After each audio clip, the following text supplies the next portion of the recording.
अभी हमें बायो पढ़नी है। टॉपिक ऑफ द डे बताएं भाई, what we are going to पढ़िंग टुडे। एग्जैक्टली टॉपिक बताएं। हाँ, इंटर, एवोल्यूशन, एवोल्यूशन, एवोल्यूशन। हलवे जैसा टॉपिक है भाई, हलवा है, बिल्कुल हलवा है।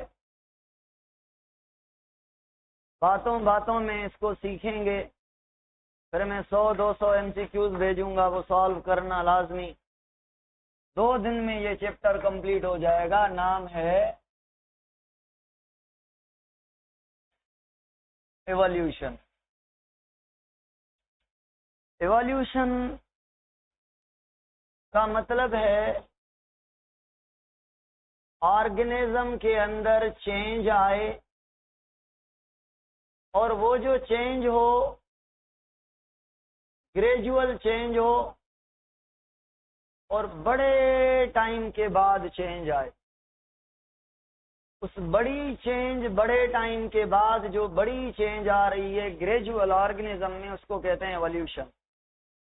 समझ में नहीं आया तो भी ठीक है, समझ गए हैं तो भी ठीक है, क्योंकि मैं इस डेफिनेशन पर वापस आऊंगा।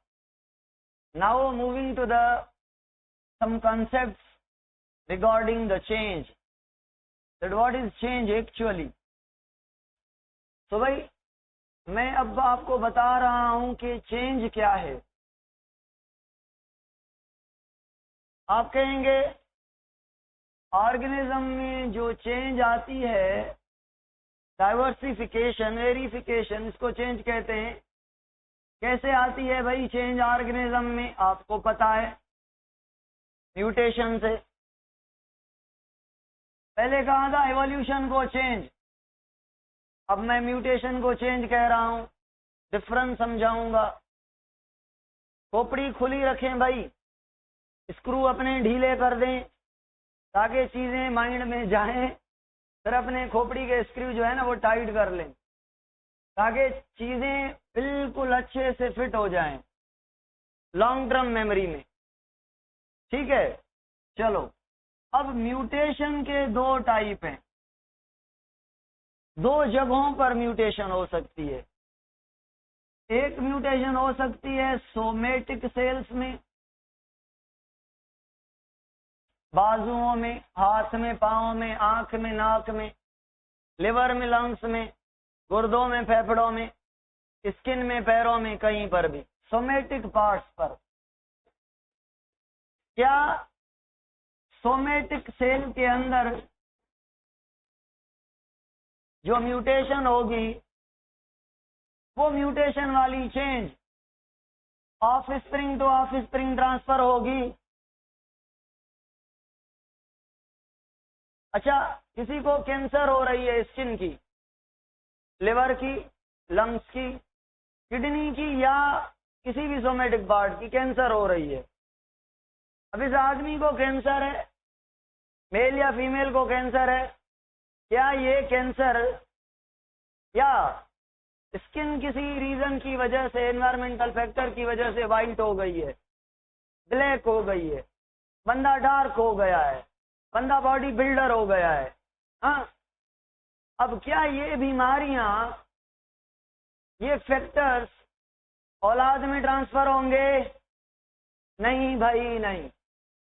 तो ये सारे चेंजेस आपके सोमेटिक सेल्स पर मौजूद हैं, ये ट्रांसफर नहीं होंगे। दूसरी म्यूटेशन होती है जर्म सेल्स में, रिप्रोडक्टिव सेल्स में, आई मीन टेस्टिस में, और फीमेल के केस में ओवरीज में।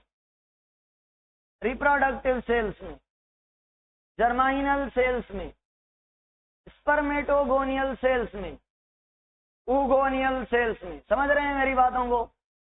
हवाल प्रोग्राम है भाई, बाकी हलवा है।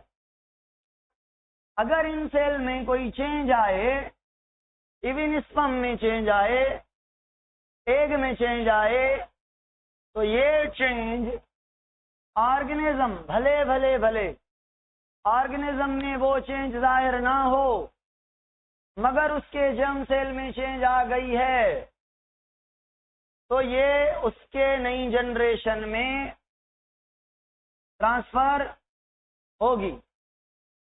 तो भाई सोमेटिक चेंज इज हेरिटेबल और नॉट?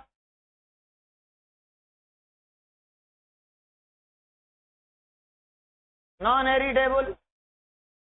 और जर्म सेल वाली चेंज इज हेरिटेबल। चलो जी, ये तो चेंज के बारे में पढ़ लिया हमने। उसके अलावा एक और बात सुनी, चेंज भाई क्रॉसिंग ओवर से भी हो सकती है, चेंज भाई इंडिपेंडेंट असॉर्टमेंट से भी हो सकती है। अब ये तीनों चेंजेस हैं, तीनों चेंजेस हैं। हेरिटेबल का मतलब मनीत पूछ रहा है। मनीत क्यों भाई? हेरिटेबल का मतलब पता नहीं क्यों सवाल उठता है इतना बड़ा। हेरिटेबल का मतलब होता है जो generation to generation to generation character transfer हो माँ बाप से अपने औलाद की तरफ, उनको हम हेरिटेबल कैरेक्टर्स कहते हैं। चलो जी, चलो अब जो हेरिटेबल होते हैं उनमें भी दो टाइप होते हैं, कंटिन्यूअस एंड डिसकंटिन्यूअस। जरूरी नहीं कि हेरिटेबल सारे कंटिन्यूअस हैं। चलो सुने मेरी बात। अब मैं ना आपको इस चैप्टर में साइंटिस्ट पढ़वाऊंगा। एक का नाम होगा लामार्क साहब, ठीक है। जो दूसरा है उसका नाम पढ़ाऊंगा वाइजमैन, इसकी भी थ्योरी है। और तीसरा इस चैप्टर में साइंटिस्ट है जिसका नाम है मोस्ट फेमिलियर साइंटिस्ट है डार्विन। आपके सिलेबस में ये दो साइंटिस्ट दिए गए हैं। उसके अलावा एविडेंस ऑफ इवोल्यूशन, ये आपका चैप्टर दिया गया है पीएमसी सिलेबस में, ठीक है। तो भाई अब अगर मैं कहूं लामार्क यहां पे बात करेगा कि सोमेटिक चेंजेस ट्रांसफर होंगी ऑफ स्प्रिंग में, बताएं कमेंट में कि लामार्क को हम प्रूव करेंगे सही या गलत होगा फाइनली। सीधी सी बात है, ये गलत जाएगा। और इसको गलत करने वाला, इसको रिजेक्ट करने वाला ये होगा, ये थ्योरी देगा, ये जर्म प्लाज्म थ्योरी कहेंगे इसको। ये वाइजमैन साइंटिस्ट होगा जो बताएगा अरे पागलो, जो चेंजेस हमारे सोमेटिक सेल्स में आती हैं वो ट्रांसफर नहीं होती। अभी मैं इनका मैं अंदर का दिमाग बताऊंगा आपका कि इनका दिमाग ऐसे क्यों काम कर रहा था। इनके अंदर दिमाग को झांकेंगे हम। बड़ा मजेदार कॉन्सेप्ट है इनका, बस सुनते रहना है मुझे। डार्विन की बात करूं तो डार्विन क्या कहता है, डार्विन क्या कहता है अब सुने। अभी चैप्टर का ओवरव्यू दे रहा हूं सारे का, ठीक है। देखें भाई, ये एरिया है कोई जहां पे प्लांट खड़ा हुआ है, ये दूसरा प्लांट खड़ा हुआ है। अब ऑर्गेनिज्म है ये, इनका नाम है जिराफ। ऑर्गेनिज्म है ये, इसका भी नाम है जिराफ। ऑर्गेनिज्म है ये, इसका नाम भी है जिराफ। भाई अगर मैं पहले इस बात को देखूं, समझना मेरी बात को। लामार्क कह रहा था, लामार्क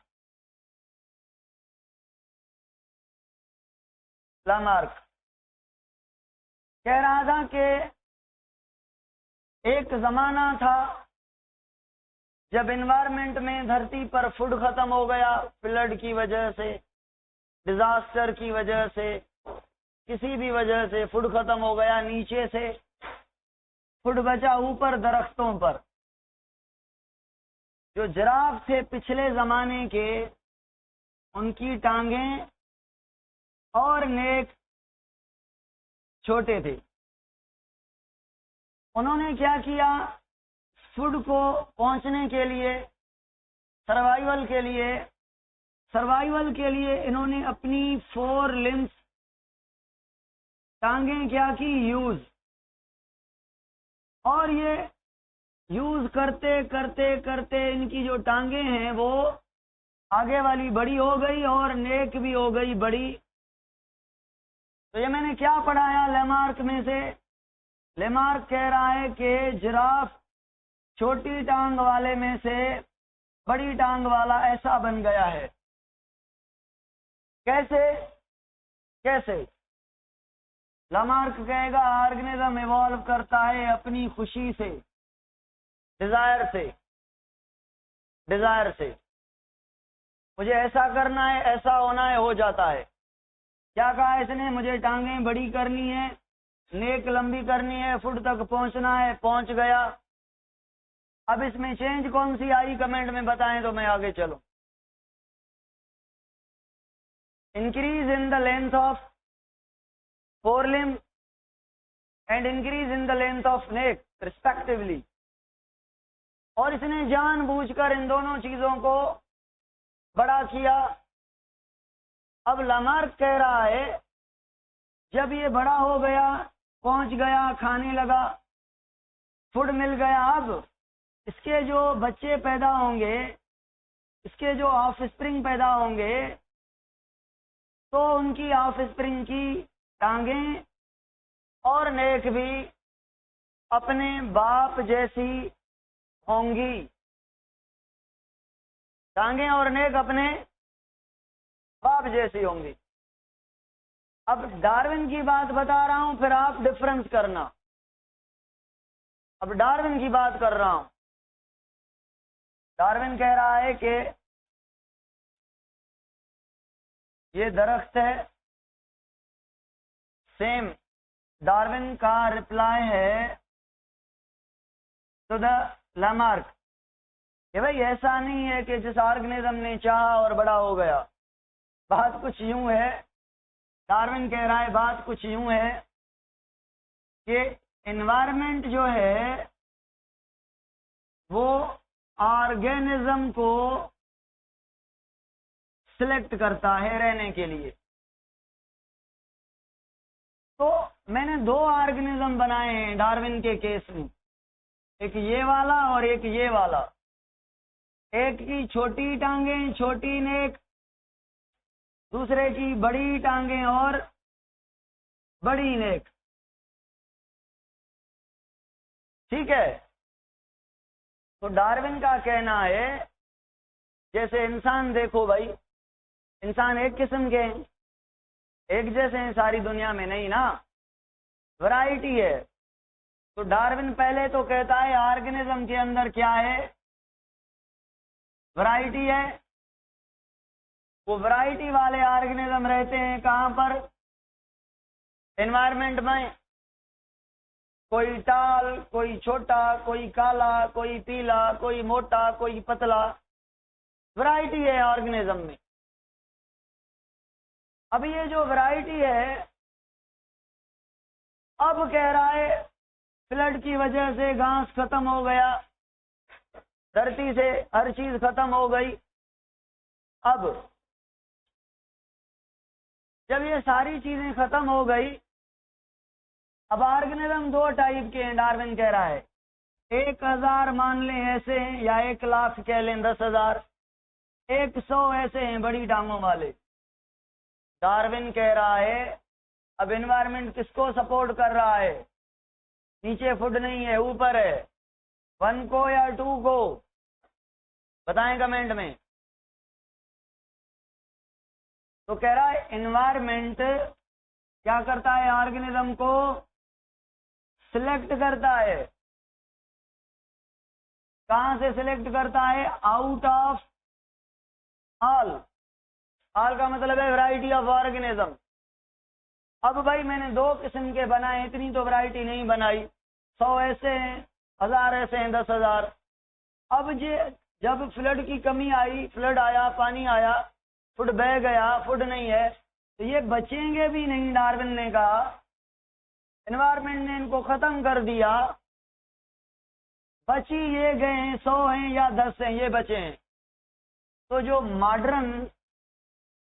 मॉडर्न आज के जिराफ मिल रहे हैं हमें, वो बताएं इनके डिसेंडेंट होंगे या इनके डिसेंडेंट होंगे 2 के।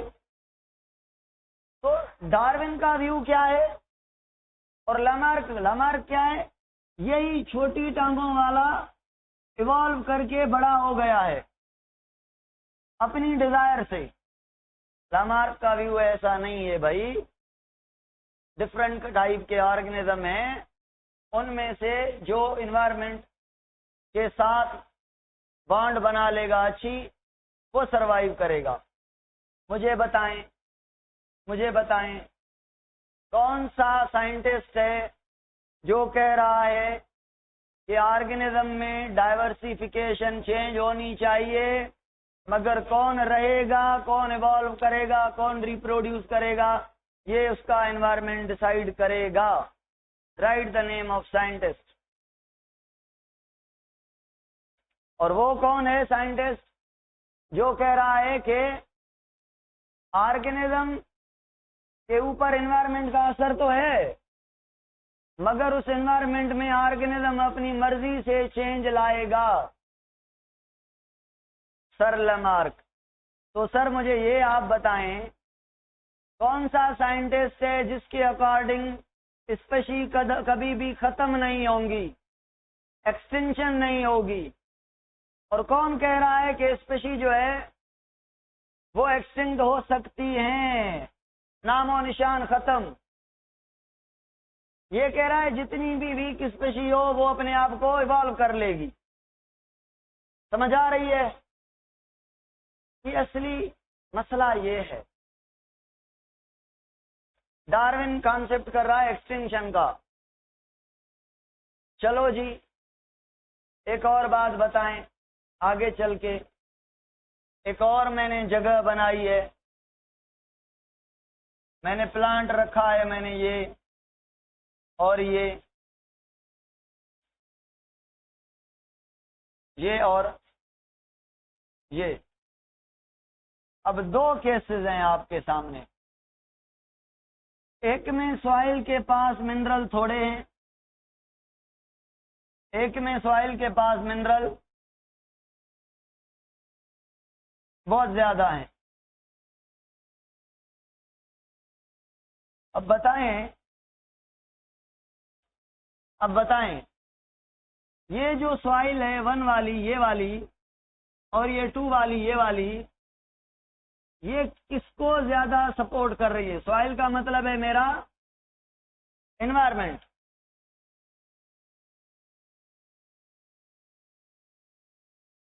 ये एनवायरनमेंट छोटे प्लांट को सपोर्ट कर रहा है या बड़े को?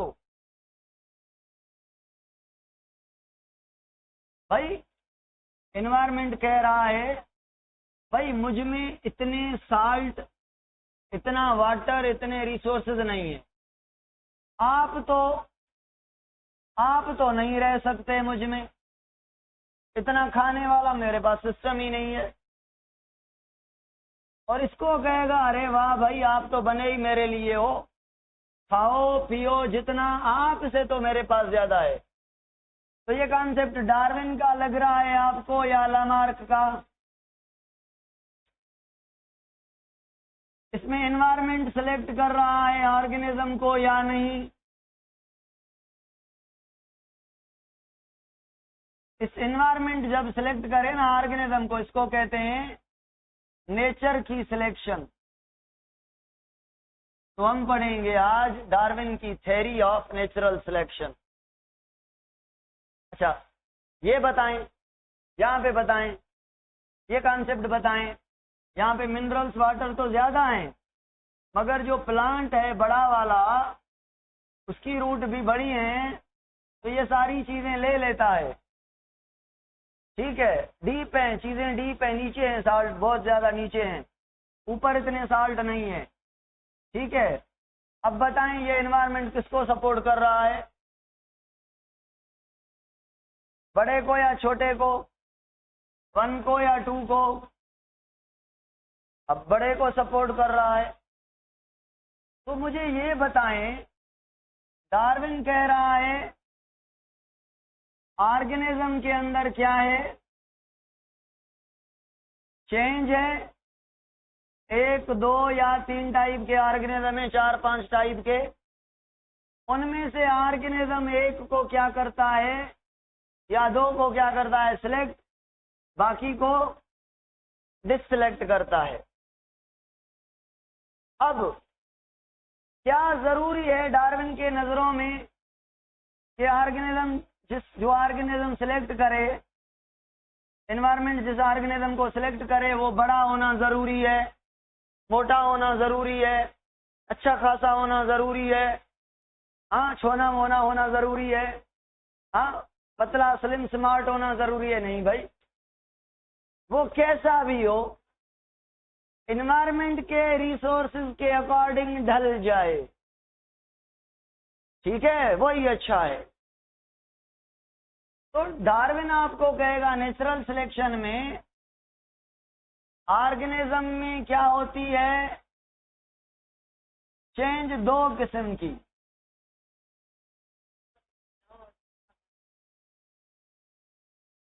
देर पूछेगा घर पर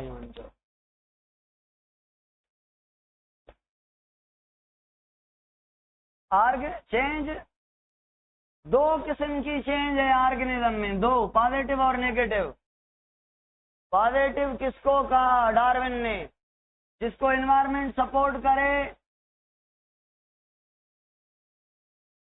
those which are supported by environment। और नेगेटिव चेंजेस, तो यहाँ पे ये पॉजिटिव है, ये नेगेटिव है, और यहाँ पे ये बड़ी नेगेटिव है और छोटी पॉजिटिव है।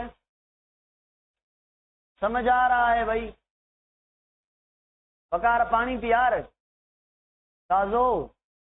अच्छा, मुझे कमेंट में बताएं कि अगर मैं आपसे पूछूं, एक इंसेक्ट है या कोई ऑर्गेनिज्म है, चलो ऑर्गेनिज्म ले लेते हैं, थोड़ी ऑक्सीजन पे सरवाइव करता है और दूसरा बहुत ऑक्सीजन यूज करता है। अब एनवायरनमेंट में ऑक्सीजन की डिफिशियंसी है, साल, 2 साल, 100 साल के लिए। बताएं, जो ऑक्सीजन कम यूज करता है, क्या नाम लो मोहम्मद भाई, मुझे स्लिप मुझे घर हूंदी व्हाट्सएप कजाएं, वरी मां व्हाट्सएप कंदुमि, ठीक है, या वरी व्हाट्सएप कजाएं, हिते सुबुह मां खणी ईंदुमि, तो सुबुह हितां जो आहियां, बंदि करे आयो आहियां हुतां, ॿुधायां न, मां खणी अचां, वरी न हुजनि हिते ॿार, त पोइ मां इन करे घर रखी आयो, जीअं तोखे बहितर लॻे व्हाट्सएप करे छॾियां, मैसेज कजाएं शाम जो, हाणे न कजाएं, विसरी वेंदी ॻाल्हि, शाम जो या रात जो, ठीक है फहीम भाई, ओके। चलो जी, अब चलते हैं हम कहां पे। अच्छा, मुझे ये बताएं तो, क्या इन दोनों ऑर्गेनिज्म के बीच, 1 और 2 के बीच, एक और चीज आपको नजर आ रही है, कंपटीशन, स्ट्रगल फॉर एग्जिस्टेंस, रहने के लिए कोशिश। तो बताएं, competition between species, struggle for existence, या सरवाइव करने के लिए फिटेस्ट होना, ये कौन सा साइंटिस्ट का कॉन्सेप्ट है? कौन से साइंटिस्ट का कॉन्सेप्ट है? अरे वाह, आप तो मास्टर बन गए। चलो जी एक और बात, चलो जी एक और बात। कौन कह रहा है लामार्क वाला? ये कौन है? क्यों नैन्सी, क्या हो गया है?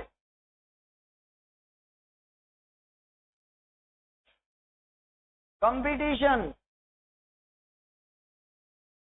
ये स्ट्रगल नहीं करेगा उतनी, बस विल है इसकी, चाहेगा ये हो जाएगा। वो compete करेगा, फिट करने के लिए अपने आप को, एनवायरनमेंट को मनाएगा, ये वो।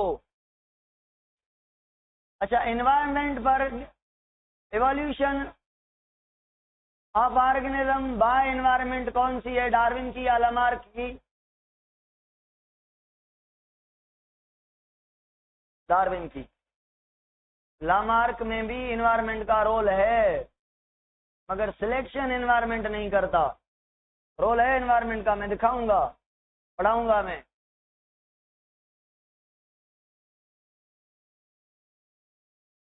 सुने भाई, यहां पे मैंने एक और चीज कही थी।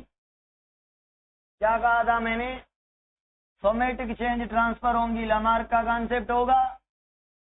जर्म थ्योरी का कॉन्सेप्ट वेजमैन देगा। डार्विन कहेगा, डार्विन, डार्विन क्या कहेगा पता है? डार्विन कह रहा है ऑर्गेनिज्म में चेंज है, मगर डार्विन को यह पता नहीं है, डार्विन को यह पता नहीं है कि वो चेंज म्यूटेशन से है, क्रॉसिंग ओवर से है, या इंडिपेंडेंट असॉर्टमेंट से है। बस डार्विन को यह पता है ऑर्गेनिज्म में डाइवर्सिफिकेशन है, रैंडम है। तो डार्विन कहां पे?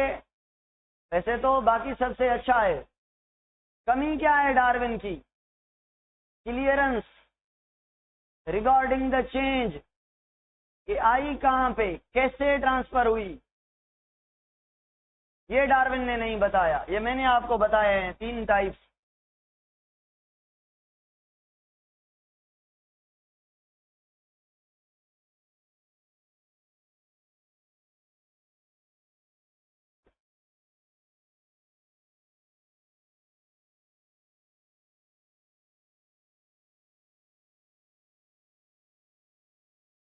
चलो जी आगे चलते हैं।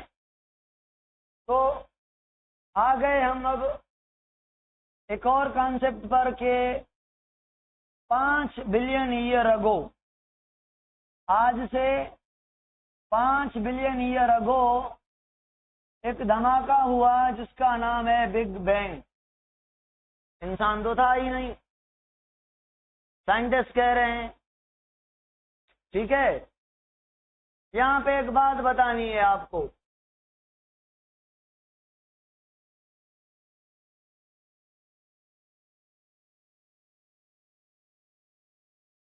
Evolution versus special creation.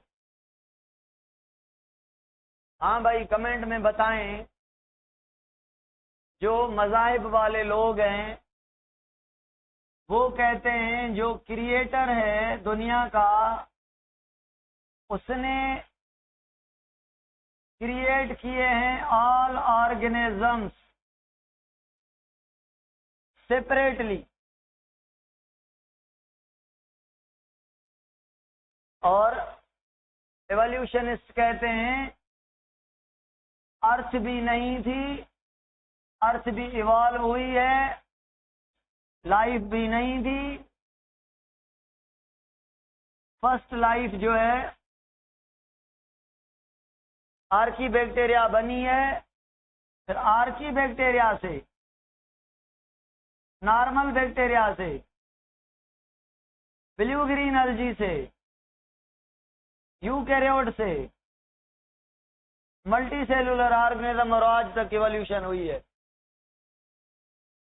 तो भाई बताएं, इन दोनों में से कौन कह रहा है कि जो ओरिजिन ऑफ स्पीशी है वो नहीं होती। नंबर ऑफ स्पीशी दुनिया पर फिक्स है। नंबर ऑफ स्पीशी क्या है? फिक्स है। क्रिएटर ने क्रिएट कर दी है, कोई किसी से इवॉल्व नहीं होता। क्रिएशनिस्ट कहते हैं कि क्रिएटर ने हर मखलूक को तख्लीक किया है, बनाया है सेपरेटली। एवोल्यूशनिस्ट कहते हैं कि नहीं, क्रिएटर ने कुछ नहीं बनाया, लाइफ ऐसे अचानक बन गई है। पहले उस लिविंग ऑर्गेनिज्म से लिविंग ऑर्गेनिज्म से लिविंग ऑर्गेनिज्म बनते गए हैं, इवॉल्व होते गए और बनते जा रहे हैं। मतलब यहाँ पे न्यू स्पीशी बनेगी, मतलब स्पीशी का जो नंबर है वो बढ़ता जा रहा है, मतलब इवोल्यूशन होती जा रही है। अब ये कहते हैं कि एक स्पीशी में चेंज आती है, चेंज आते आते आते वो नई स्पीशी बन जाती है। ये कहते हैं इंसान एक स्पीशी है। सपोज करें आज से 1000 साल बाद, 1000 साल पहले, 2000 साल पहले जब से इंसान पैदा हुआ है तब से इंसान के अंदर कोई भी चेंज नहीं आई रिगार्डिंग स्पेशी। चेंज वैसे तो आ रही है, ये कहते हैं जनरल नॉर्मल चेंज है, मगर वो चेंज लीड्स टू स्पेशी नहीं है।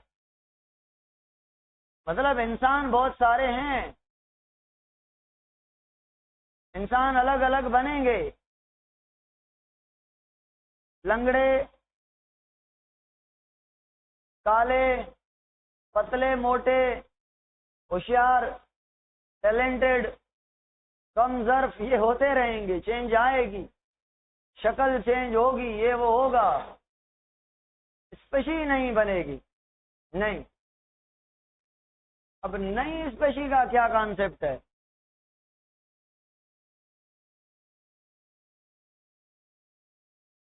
न्यू स्पेशी का क्या कॉन्सेप्ट है? सुने भाई, क्या आर्की बैक्टीरिया फर्स्ट ऑर्गेनिज्म है और बैक्टीरिया दूसरा और ब्लू ग्रीन एल्गी तीसरा? तो आर्की बैक्टीरिया से बैक्टीरिया से ब्लू ग्रीन एल्गी, तो क्या आर्की बैक्टीरिया मर गए, खत्म हो गए दुनिया से? नहीं है। इट मीन्स अगर ये 10,000 हैं, करोड़, 1 करोड़, 2 करोड़ हैं, इनमें से एक कोई होगा ऑर्गेनिज्म जिसमें चेंज आएगी बहुत ज्यादा, और वो उसके जनरेशन में थोड़ी और, उसकी जनरेशन में थोड़ी और, उसकी जनरेशन में थोड़ी और, ये चेंज होता होता इतना चेंज हो जाएगा कि इसको हम आर्की बैक्टीरिया नहीं कहेंगे, ये इनके ग्रुप से वो एक डायरेक्शन में चेंज हो जाएगा। अब ये जो बैक्टीरिया है और ये आर्की बैक्टीरिया, ये बैक्टीरिया तो इसी से ही इवॉल्व हुई, मगर 1000 जनरेशन के बाद थोड़ी थोड़ी थोड़ी थोड़ी थोड़ी थोड़ी चेंज के बाद, अब क्या मैं इस लंबी 1000 साल के पीरियड को, 2000 10,000 साल के पीरियड को, जिसमें म्यूटेशन सारे के सारे, क्रॉसिंग ओवर सारे के सारे, या इंडिपेंडेंट असॉर्टमेंट सारे के सारे, सबको मिला के सबको क्या मैं एवोल्यूशन कहूँ? अब एवोल्यूशन और म्यूटेशन में फर्क समझ आ रहा है क्या है?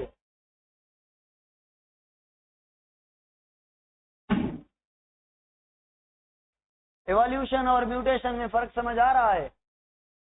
एवोल्यूशन बड़े टाइम के बाद जो ऑर्गेनिज्म अपने एंसेस्टर जैसा लग ही नहीं रहा, चेंज हो गया है, तो उसको हम एवोल्यूशन कहते हैं। उसमें ये भी इंक्लूड है, ये भी इंक्लूड है, ये भी, मगर हजारों लाखों म्यूटेशन, हजारों लाखों क्रॉसिंग ओवर, हजारों लाखों इंडिपेंडेंट असॉर्टमेंट यानी हजारों लाखों जनरेशन के बाद।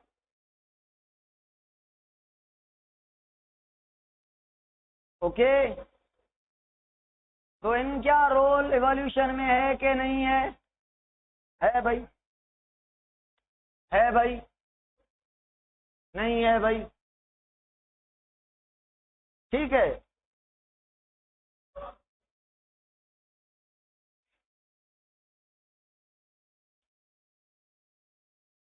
म्यूटेशन का मतलब है 1 सेकंड के अंदर, 2 सेकंड के अंदर डीएनए को वायरस ने कट लगा दिया, ये भी म्यूटेशन है। डीएनए से डीएनए बन रहा था, वहां पे एक न्यूक्लियोटाइड गलत लग गया, ये भी म्यूटेशन है। म्यूटेशन सडन है, म्यूटेशन सडन है। और जो इवोल्यूशन है वो evolution is still going on according to the evolutionists, but according to the creationists there is no kind or concept of evolution. कुछ लोग कह रहे हैं इंसान से नई स्पीशीज बनेगी, बताएं एवोल्यूशनिस्ट हैं या क्रिएशनिस्ट हैं? कुछ लोग कह रहे हैं इंसान इंसान का बच्चा ही रहेगा, कोई और स्पीशीज नहीं बनेगी, चेंज आएगी मगर न्यू स्पीशीज नहीं बनेगी, ये क्रिएशनिस्ट है। चलो, पता है न्यू स्पीशीज का मतलब है, न्यू स्पीशीज का मतलब है इतनी चेंज आ जाए, इतनी चेंज आए कि इनके बाप दादा को और उनको रिप्रोड्यूस करवाया जाए तो रिप्रोड्यूस भी ना कर सकें। जैसे इकाइनोडर्म से पैदा हुआ पाइसिस, पाइसिस से एम्फीबियन, एम्फीबियन से रेप्टाइल और रेप्टाइल से बर्ड एंड मैमल्स।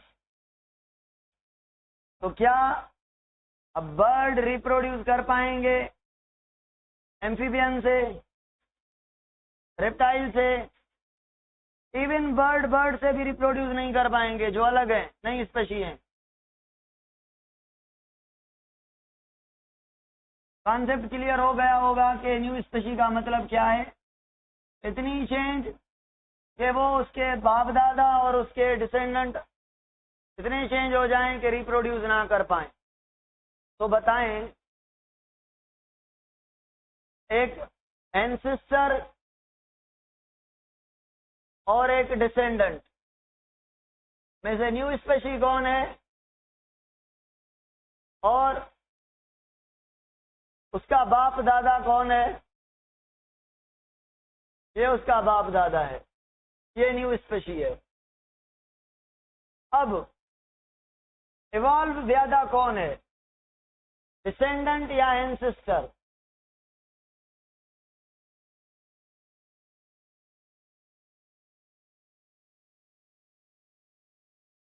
डिसेंडेंट। तो इवोल्यूशन सिंपल टू कॉम्प्लेक्स है, evolution simple to most complex animal. पीछे चले जाएं,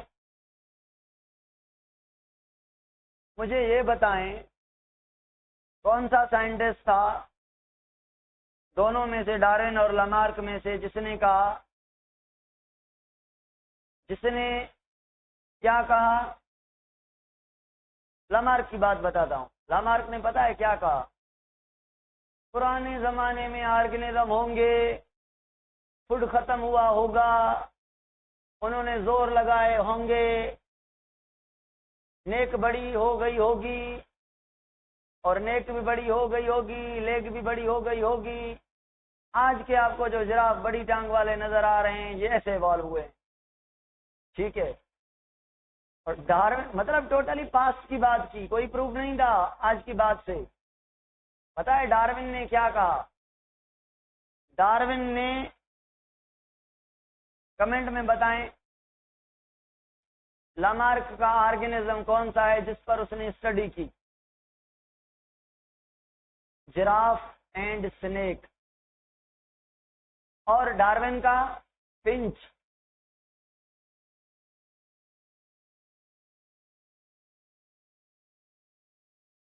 पंचेस नहीं भाई, फिंचेस। हाँ, छोटा सा बर्ड है। पता है डार्विन ने क्या कहा? डार्विन के बारे में बताता हूं, थोड़ी और बात सुने भाई। इसने क्या कहा, सपोज करें रेप्टाइल से इवॉल्व हुए हैं कौन? मेमल। तो भाई कुछ कॉमन कैरेक्टर होंगे किनके बीच? रेप्टाइल और कुछ कॉमन कैरेक्टर होंगे। अगर कोई एक भी कॉमन कैरेक्टर ना हो तो कैसे आप कहेंगे कि मेमल रेप्टाइल से इवॉल्व हुए हैं? तो सिमिलरिटी होनी चाहिए ना मेमल्स की अपने बाप दादा से। हाँ के ना? हाँ। अब बताएं, अगर एक्स्ट्रा कैरेक्टर आपको रेप्टाइल से मेमल में मिले तो क्या कहेंगे? मेमल रेप्टाइल से इवॉल्व हुआ है या रेप्टाइल मेमल से? एक तो कॉमन कैरेक्टर हैं, दोनों में एक है। दूसरे एडिशनल कैरेक्टर हैं, एडिशनल कैरेक्टर हैं मेमल में। तो आप कहेंगे अच्छा ये मेमल रेप्टाइल से इवॉल्व हुआ है। और अगर रेप्टाइल के कॉमन कैरेक्टर आप देखें तो एम्फीबियन से भी हैं, मगर रेप्टाइल में कुछ क्या कौन से कैरेक्टर हैं? एक्स्ट्रा इवॉल्व कैरेक्टर हैं, एडिशनल। एम्फीबियन से तो क्या कहेंगे? रेप्टाइल एम्फीबियन से इवॉल्व हुआ है।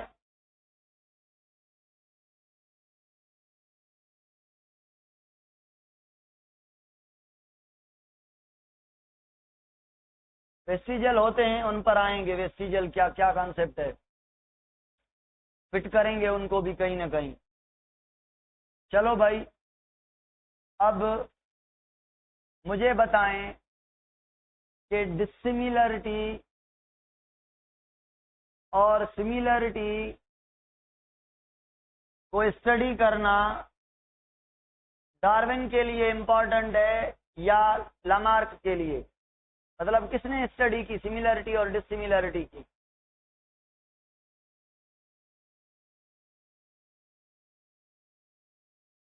डार्विन ने। क्यों? क्योंकि डार्विन ने एक जैसे कैरेक्टर देखे फिंचेस के। पता है डार्विन ने फिंचेस के बाप दादा भी देखे, डिगिंग करके फॉसिल्स देखे, उनमें और डिसेंडेंट में सिमिलरिटी और डिसिमिलरिटी देखी। फिर उसने कहा कि हाँ ये फिंच इससे इवॉल्व हुआ है, ये इससे इवॉल्व हुआ है, इनके बाप दादा एक जैसे थे, अभी ये अलग हो गए हैं, चेंज हो गए हैं एनवायरमेंट की वजह से। एनवायरमेंट ने इनको अलग अलग बना दिया है, एनवायरमेंट के अकॉर्डिंग ये चेंज हो गए हैं। अगर मैं एक सवाल पूछूं आपसे, इंडस्ट्री की रिवॉल्यूशन आ रही है 17वीं सेंचुरी में, एवोल्यूशन तेज हो रही है, बताएं ये लामार्क का कॉन्सेप्ट है या डार्विन का?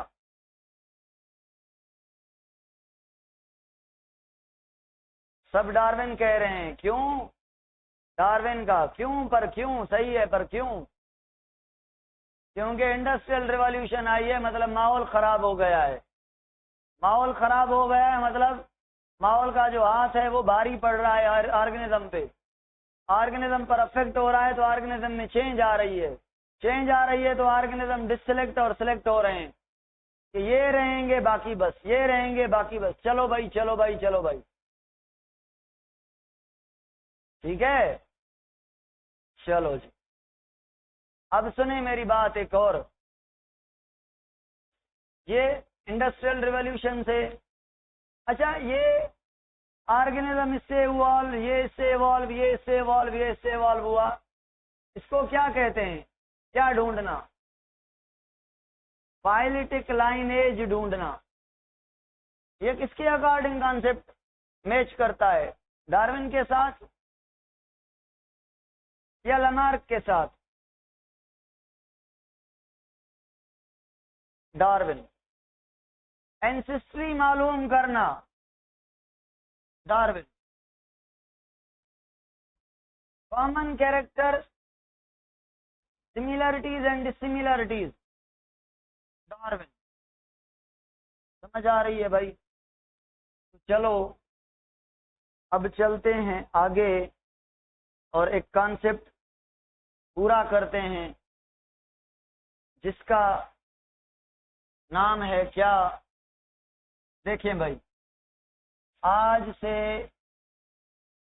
5 बिलियन ईयर अगो एक धमाका हुआ, बिग बैंग। और ये जो बिग बैंग धमाका है, इसमें ये जो गोल दुनिया पत्थर था, स्टोन थी दुनिया, ये टूट गया टुकड़ों में। हाई टेम्परेचर की वजह से, फिजिक्स में पढ़ा है आपने। अब इनमें से एक टुकड़ा, ये वाला मैं बना रहा हूं आपके सामने। ये एक टुकड़ा मैंने बना लिया है, ठीक है? ये सारा एक टुकड़ा है। ये सारा क्या है? स्टोन है। ये ऊपर नीचे क्यों है? कहाँ पे पहाड़ी है, कहाँ पे सीधी जमीन है, ठीक है क्या? ये रॉक है, पत्थर है। अब ये धमाका हुआ है 5 बिलियन ईयर अगो। इस धमाके से, बिग बैंग से हमारी बनी है अर्थ।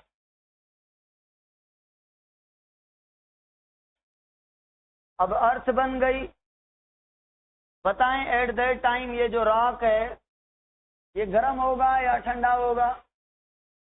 धमाका गर्मी की वजह से हुआ तो गर्म होगा। जब गर्म होगा तो साइड में तो पानी है, दुनिया सारी पानी है, 70%। पानी टच करेगा धरती को। जब धरती को यानी स्टोन को, रॉक को टच करेगा तो ये पानी ऊपर जाएगा कि नहीं जाएगा?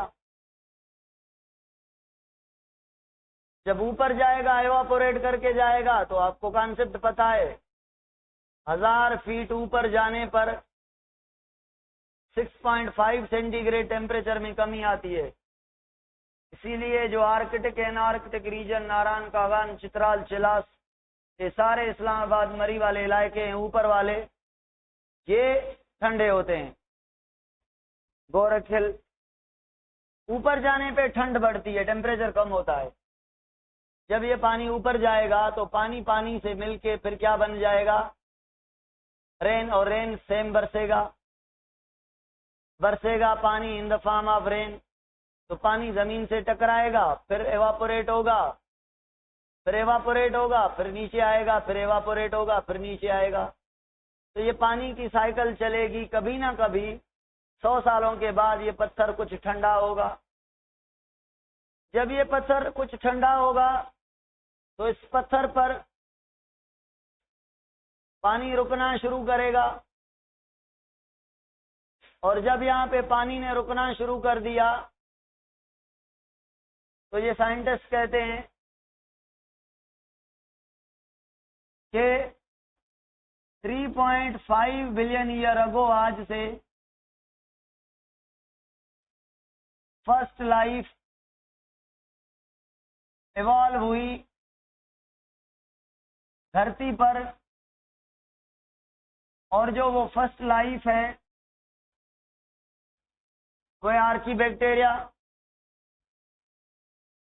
अब क्यों कहते हैं आर्की बैक्टीरिया? समझनी है चीजें। अब ये कहते हैं कि जो एनवायरनमेंट था यहाँ का, वो हॉट था। और ये थर्मोफिलिक बैक्टीरिया है। एसिडिक था, हाइड्रोजन थी, इस एनवायरनमेंट में ऑक्सीजन नहीं थी। ये एसिड लविंग भी है।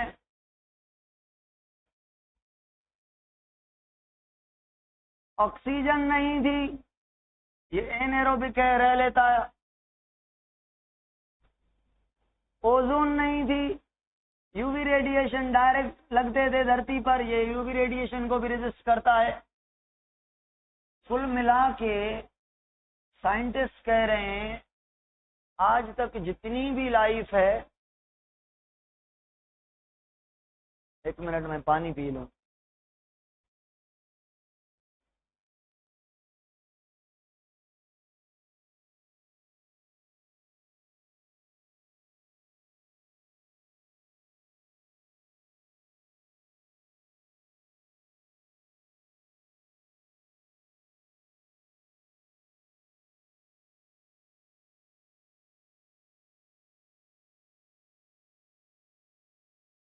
न्यू डार्विनिज्म को पढ़ाऊंगा मैं, ऐसा समझे, हो गया new Darwinism, don't worry.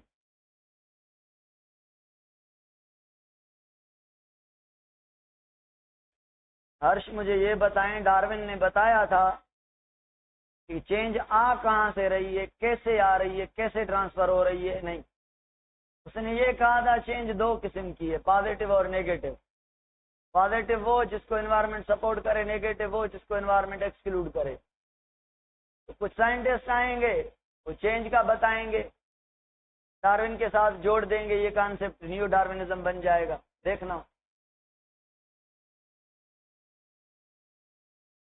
Wiseman scientist था।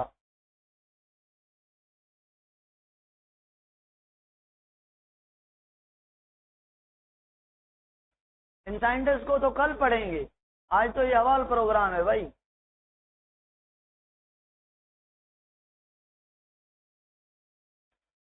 कल बड़ी बातें करेंगे इनके बारे में, कल पीडीएफ बना के आऊंगा, पीपीटी वहां पे सॉल्व करेंगे, एमसीक्यूज वगैरह, पॉइंट्स, ये वो 13, 14, 15 डिफरेंस लिखेंगे, वो कवर करेंगे।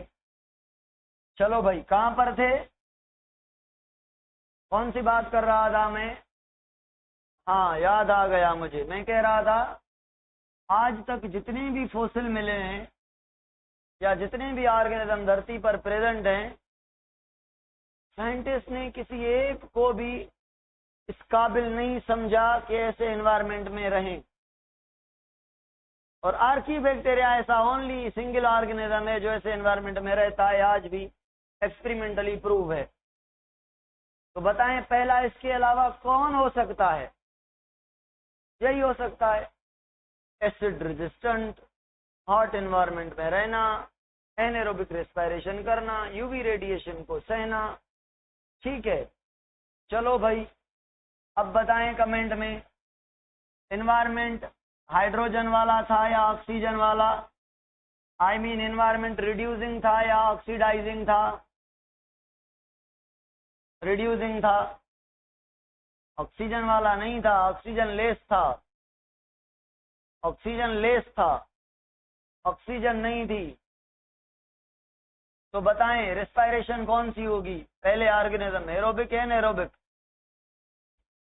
एनारोबिक था आर्कीबैक्टीरिया। चलो जी सुने, अब पानी के अंदर केमिस्ट्री कहती है, ये जो पानी है ये कौन सा पानी था बताएं तो कमेंट में। बॉइलिंग H2O था। बॉइलिंग क्यों था? आप कहेंगे सर पत्थर गर्म था, पानी लगने से थोड़ा ठंडा हुआ है, बर्फ तो नहीं हुआ ना, पानी बॉइलिंग है। तो बॉइलिंग वाटर ठहरा तो पानी में ये सरवाइव कर रही है, एक्वाटिक है। फर्स्ट लाइफ जो है वो एक्वाटिक है। फर्स्ट लाइफ कौन सी है? एक्वाटिक है। अब एक साइंटिस्ट है जिसका नाम है वेंट,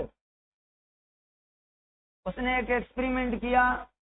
एक्सपेरिमेंट को कहते हैं पानी गर्म वाला experiment, hydrothermal vent experiment. Hydrothermal vent किसने किया? वेंट ने। वेंट ने एक गर्म पानी लिया, उसमें तमाम साल्ट, आयंस, मिनरल्स डाल दिए, टेम्परेचर दे दिया उसको। तो वो जो मिनरल्स थे, कार्बन वगैरह, ये वो सारी चीजें, एटम थे, वो मिलके उनसे अमाइनो एसिड बन गए खुद ब खुद। कहीं से कार्बन से हाइड्रोजन, कहीं से नाइट्रोजन लगी, अमाइनो एसिड बन गए। कभी शुगर बन गई, कभी न्यूक्लियोटाइड बन गया, कभी फैटी एसिड बन गई। इन्होंने सोचा यार आज हम आर्टिफिशियल एनवायरनमेंट बनाते हैं ऐसा, बॉइलिंग वाटर, उसमें ये प्रोटीन, अमाइनो एसिड बन रहे हैं, शुगर बन रही है, न्यूक्लिक एसिड बन रहा है। तो आज से 3.5 बिलियन ईयर अगो दी लाइफ ऐसी बनी होगी, बॉइलिंग वाटर में केमिकल रिएक्शन तेज हुए होंगे, टेम्परेचर की वजह से, रैंडम मोशन की वजह से। समझ रहे हैं, मैंने एंजाइम पढ़ाया है, आपको समझाया है अच्छे से। तो बॉइलिंग वाटर को हम हाइड्रोथर्मल वेंट कह रहे हैं। ये आर्टिफिशियल में ऐसे बन रहा है, तो नेचुरल एनवायरनमेंट में भी ऐसे, कैल्शियम में इससे उससे, कार्बन से हाइड्रोजन से, ऑक्सीजन से नाइट्रोजन से चीजें बन गई होंगी, मालिक्यूल बना होगा।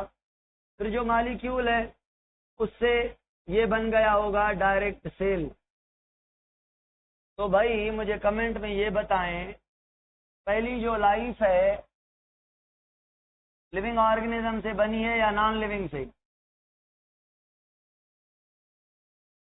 एबायोटिक है। मगर एबायोटिक है, नॉन लिविंग से बनी हुई है। पढ़ा है कॉन्सेप्ट बायोजेनेसिस एंड एबायोजेनेसिस वाला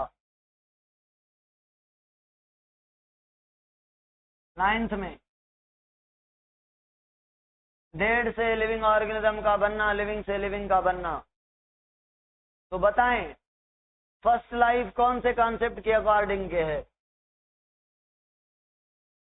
एबायोजेनेसिस।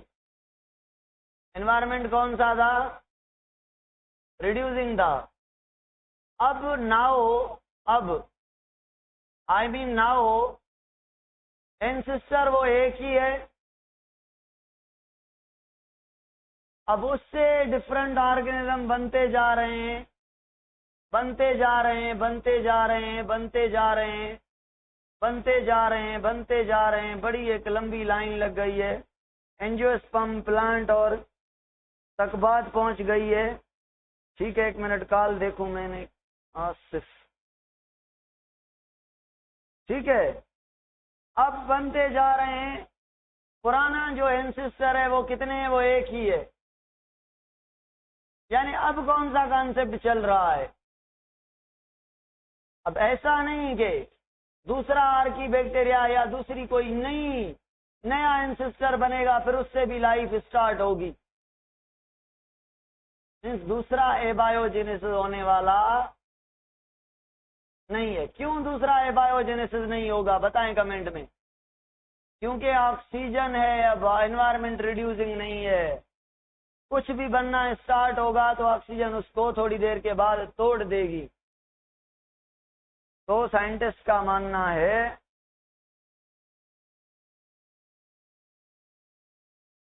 हेलो जी उस्ताद।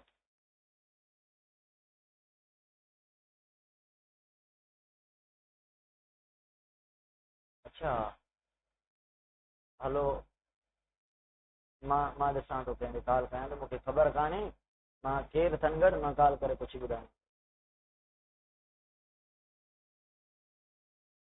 हा हा हलो सर हलो न ठीकु आहे, मां पुछी ॿुधायां।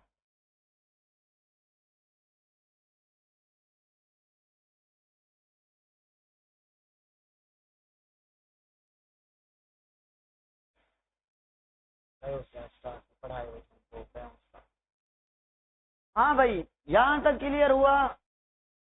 बात क्लियर है यहाँ तक? ओके है। चलो जी, अब आपका ये कॉन्सेप्ट क्लियर हो गया कि अर्थ कैसे बनी है, बिग बैंग से कब बनी है, 5 बिलियन ईयर अगो, और लाइफ। अब मुझे बताएं कुछ सवाल कि पहला ऑर्गेनिज्म आर्की बैक्टीरिया, दूसरा बैक्टीरिया, तीसरा ब्लू ग्रीन एल्गी। तो बताएं पहली न्यूट्रिशन कौन सी?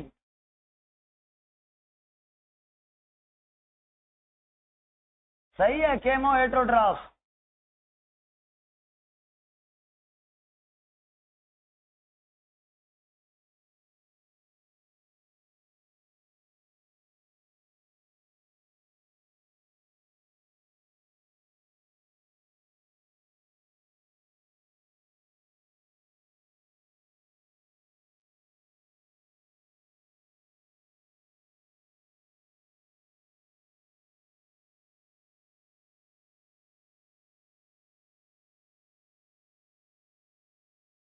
नहीं समझ आई ये बात समझ नहीं आई किसी को। भाई देखें, अगर यहाँ पे केमिकल बन रहे हैं, अमाइनो एसिड बन रहे हैं, प्रोटीन्स बन रही हैं स्पॉन्टेनियसली, तो सेल भी बन रहे हैं। तो अगर आर्की बैक्टीरिया फर्स्ट ऑर्गेनिज्म है और हेटरोट्रॉफ है, तो किसको खाएगा? और ऑर्गेनिज्म तो है ही नहीं ना, केमिकल को खाएगा ना, पराये केमिकल जो खुद ब खुद बनेंगे। तो केमो ऑटोट्रॉफ फर्स्ट न्यूट्रिशन है। फिर एटोट्रॉफ, केमो ऑटोट्रॉफ, फोटो ऑटोट्रॉफ, ठीक है। बैक्टीरिया ये सब किस्म के होते हैं। पहले बैक्टीरिया एटो ऑटोट्रॉफ होंगे, फिर केमो ऑटोट्रॉफ होंगे, फिर फोटो ऑटोट्रॉफ। कमेंट में बताएं बैक्टीरिया और ब्लू ग्रीन एल्गी में से ऑक्सीजन कौन प्रोड्यूस करेगा?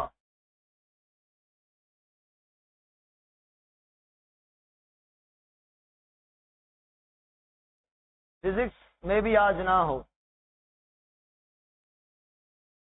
ब्लू ग्रीन एल्गी पहला ऑर्गेनिज्म है जिसने दुनिया में एनवायरनमेंट में क्या पैदा की है? ऑक्सीजन।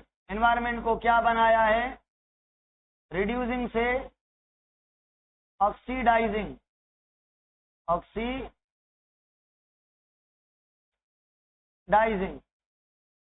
तो अब हमारा कौन सा माहौल है? रिड्यूसिंग है या भी ऑक्सीडाइजिंग है? ऑक्सीडाइजिंग है या भी रिड्यूसिंग है? अब ऑक्सीडाइजिंग है। और इस ऑक्सीजन की वजह से टेम्परेचर भी क्या हुआ है? कम। इस ऑक्सीजन की वजह से ओजोन लेयर भी बन गई है।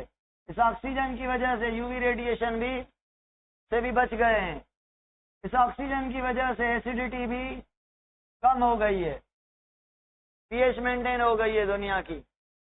इस ब्लू ग्रीन एल्गी के तमाम एहसानात सारी दुनिया पर, जिसने ऑल ऑर्गेनिज्म को, कौन ऑल ऑर्गेनिज्म? जो सॉफ्ट नेचर के हैं, उनको रहने के काबिल बना के दी है दुनिया। समझ आ गई बात? चलो, अगर मैं बैक्टीरिया को फोटो ऑटोट्रॉफ भी कह रहा हूं, तो ये क्या यूज करेंगे CO2 के साथ? H2S, वाटर नहीं, ऑक्सीजन नहीं। बाकी ये केमो ऑटोट्रॉफ का पता है, एटोट्रॉफ का ठीक है।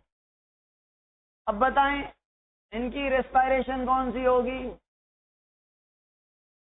एनएरोबिक। एनएरोबिक। इनके आने के बाद रेस्पिरेशन कौन सी हुई है? इसका ये मतलब नहीं है बैक्टीरिया एरोबिक नहीं है। बैक्टीरिया ब्लू ग्रीन एल्गी के बाद भी तो कोई इवॉल्व हुए हैं ना। जो एरोबिक बैक्टीरिया बने हैं वो ब्लू ग्रीन एल्गी के बाद वाले टाइम में बने हैं। समझ आ गई? मेरा ख्याल है कि लेक्चर को आज खत्म करना चाहिए, कल लेक्चर को कंटिन्यू करें।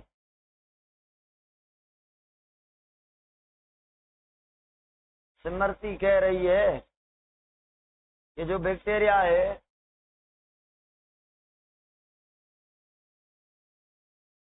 ग्लूकोज बना के सल्फर रिलीज करेगा या हाइड्रोजन? हाँ भाई, 1 या 2 बताएं कमेंट में। भाई ये कार्बन ग्लूकोज में, ऑक्सीजन ग्लूकोज में, हाइड्रोजन ग्लूकोज में, बचा क्या? सल्फर। ठीक है। आज ये पहला लेक्चर था। कल हम लमार्क और डार्विन की थ्योरी का डिफरेंस करेंगे, वाइजमैन के कॉन्सेप्ट को पढ़ेंगे और एविडेंस ऑफ एवोल्यूशन पढ़ेंगे। कल 1.5 घंटा लेकर हम चैप्टर को कंप्लीट करने वाले हैं। ठीक है, आज के लिए बहुत है बस, या थोड़ा लमार्क हो जाए, थोड़ा 7-8 मिनट लगेंगे अगर, तो लमार्क हो जाएगा। टाइम पड़ा है? मेरा तो टाइम पूरा हो गया है। 1 में 7 मिनट पड़े हैं।